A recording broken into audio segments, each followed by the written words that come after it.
From an economic perspective, it doesn't make a lot of sense to spend Bitcoin at this point in time. The reason it doesn't make sense to spend Bitcoin right now is because Bitcoin is an appreciating asset. By that I mean that Bitcoin's purchasing power will increase with time.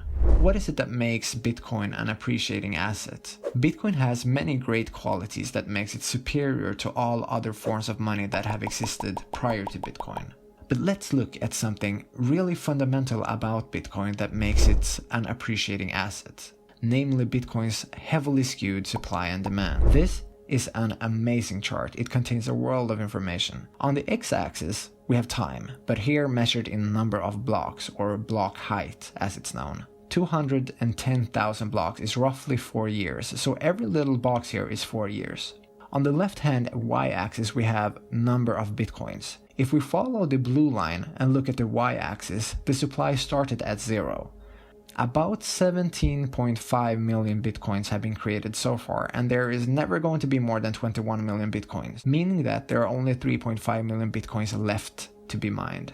If you're born in the 80s, you will reach the age of retirement somewhere around here, when 20.98 million out of Bitcoin's 21 million bitcoins will have been mined. On the right-hand y-axis, we see Bitcoin's issuance rate, or inflation. In the beginning, there were no bitcoins, so the expansion of the supply was exponential.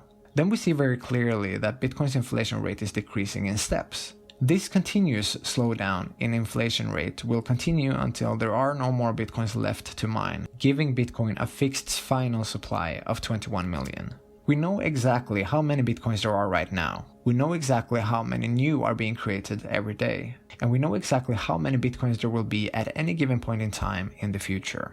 Bitcoin's issuance model is predetermined and predictable and works like this. Miners mine Bitcoin blocks. With every newly mined Bitcoin block, new Bitcoins spring into existence. One block is mined on average every 10 minutes, meaning that new Bitcoins are created every 10 minutes. This is how new Bitcoins are issued. In the beginning, 50 new Bitcoins were created with every new block. Every 210,000 blocks, or roughly every 4 years, the issuance rate is cut in half.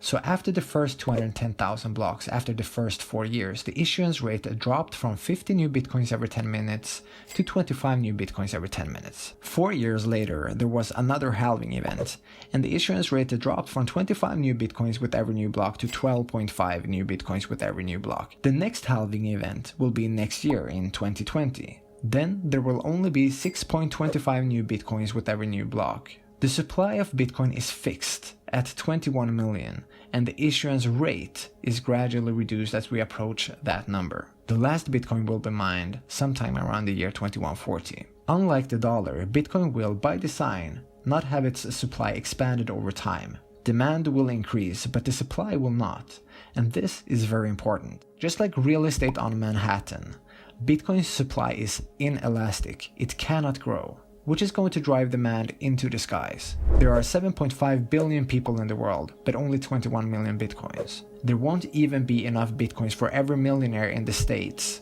to own a full bitcoin.